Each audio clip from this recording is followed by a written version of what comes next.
What about the San Jose Earthquakes? As Oakland A's owner John Fisher was going on his mini media tour last week, none of his hand-selected interviewees asked him this very straightforward and very pertinent question.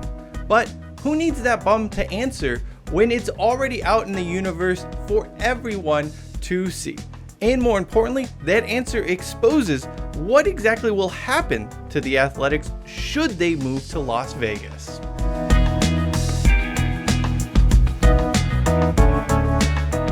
Wolff and John Fisher finally received a new stadium for the San Jose Earthquake after years of moaning about how much money they were losing and how far they were behind the other MLS clubs. This was often cited as the reason why the club had a lower payroll than other teams by MLS standards and wasn't able to field a consistently competitive soccer side. It was all supposed to change with the opening of Avaya Stadium, or what is known today as PayPal Park. The club would finally have the resources and the cash to go out and secure high-profile designated player signings. Or perhaps they would build a deep and competitive roster capable of navigating the grind that is an MLS season. Neither happened. Apart from being more willing to fire head coaches, nothing has changed for the San Jose Earthquakes under Fisher's watch in a new stadium. Never once has the franchise boasted a payroll inside the top half of the league, and it is routinely finished in the bottom third. The Earthquakes' spending rank per season since their new stadium opened is absolutely laughable. Sure, they aren't dead last, but what's the point of getting a new stadium if you aren't going to spend more money on fielding a competitive side? Of course, that wouldn't really matter if the San Jose Earthquakes were able to develop prospects internally while identifying and signing overlooked players from overseas.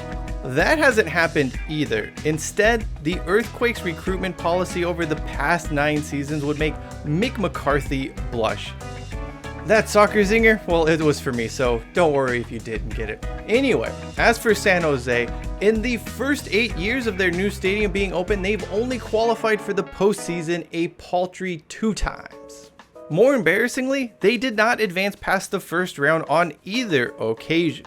In fairness, San Jose should make it back to the postseason in 2023, although it's a low bar considering 9 out of 14 Western Conference teams will qualify this year. What is MLS thinking here? That's not the takeaway here, so let's not focus on that. New stadium or not, John Fisher has done absolutely nothing to field a better, more competitive Earthquakes team. That's not entirely true, I suppose. He has pocketed much greater profits and has ignored fans over the years. Don't take my word for this though. Here are the Earthquakes' finishes over the past 8 seasons. It's absolutely brutal. At no point have the Quakes been inside the top 10 MLS teams in terms of points, and they are more likely to finish at the foot of the table than anything else. If winning matters to Fisher as a sports owner, which is something he claimed as recently as last week, why is his soccer team so god-awful? Why has he never invested on making his soccer team better? Sure, it's plenty nice that Chris Wondolowski was allowed to stick around for as long as he wanted, but he was never surrounded with enough talent to mount a serious challenge in the MLS, a league known for its parity and quick turnarounds. And why the franchise continued to roll out a well past his prime Shea Salinas is a mystery I'll never understand. The story of John Fisher, the San Jose Earthquakes, and PayPal Park does offer us some insights and a glimpse into what we can expect should his baseball team be allowed to move to the desert. Anyone expecting a different outcome for the Athletics after their proposed move to Las Vegas clearly is not paying attention to Fisher's actions with the Earthquakes. We are witnessing what appears to be a shot-for-shot remake of a movie no one wants to see, but are, for some reason, being forced to watch. One of the key takeaways from Fisher's softball interviews was the fact that he believes a new stadium in Las Vegas will allow the team to retain some of its homegrown talent, Cool beans, but it doesn't solve all competitiveness issues.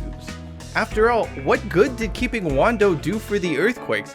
Not all that much as it relates to wins and losses and draws.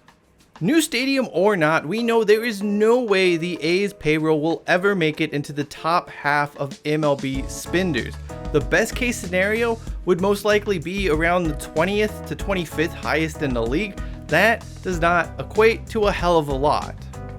Sure, the Athletics would be able to retain some of the players they develop internally, but definitely not all of them. And the remainder of the roster is just going to be filled with misfits and castoffs that manage to... Because he gets on base. That will never get old. But yeah, for the A's, relocating to do the same thing you've been doing for 2 decades previously, it doesn't make a hell of a lot of sense. It does make dollars, which is good if you happen to own the team and are pocketing that extra revenue.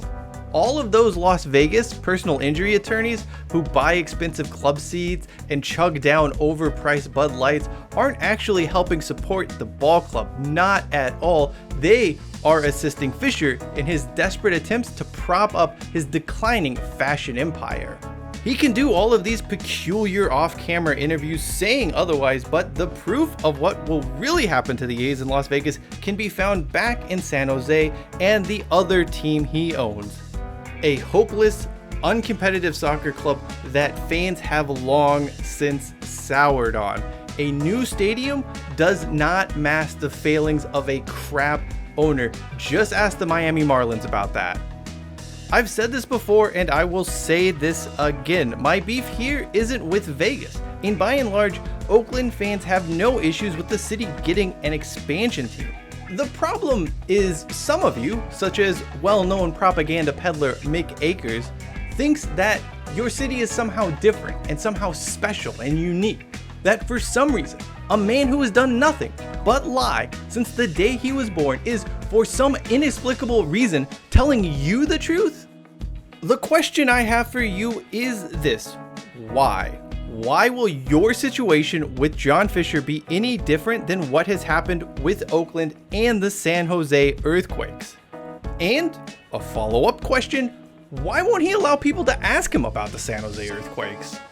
Oh, that's right, because there is no plausible explanation. There is no amount of spin in the world that could portray this in a better light.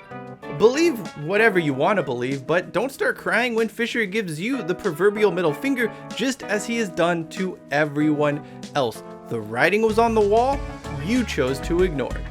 That does it for me. I'm Cheyenne Hollis. This is the Touchback. Subscribe if you would like. Hashtag sell the team and hashtag take it out to the 25.